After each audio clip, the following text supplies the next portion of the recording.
এবার আমরা কথা বলবো ডিএ নিয়ে, অর্থাৎ ডকুমেন্টস এগেনস্ট অ্যাকসেপ্টেন্স।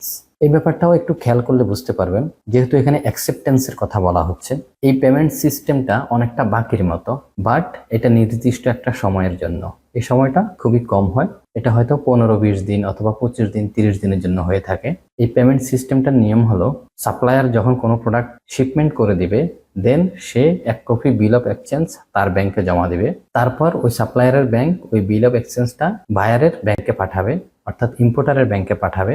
দেন ইম্পোর্টার ওই বিল অফ এক্সচেঞ্জটা অ্যাকসেপ্ট করে নেবে যে এই সময়টার জন্য সেই প্রোডাক্টটা বাকিতে কিনছে, অথবা এই সময়টা পরে সে এই প্রোডাক্টের বিলটা পেমেন্ট করবে। এটার জন্যই সে এই অ্যাকসেপ্টেন্সটা দিবে। এই অ্যাকসেপ্টেন্সটা দেওয়ার পরে এই বিল অফ এক্সচেঞ্জের কপিটা এটা আবার চলে যাবে আপনার সাপ্লায়ারের ব্যাংকে। দেন আবার সাপ্লায়ার সেখান থেকে এই বিল অফ এক্সচেঞ্জের উপর আবার অ্যাকসেপ্টেন্স দিবে। তার মানে সে ওভার কনফার্ম করলো যে এই নির্দিষ্ট সময়ের জন্য সে বাকি দিচ্ছে এবং সেটা মেনে নিচ্ছে।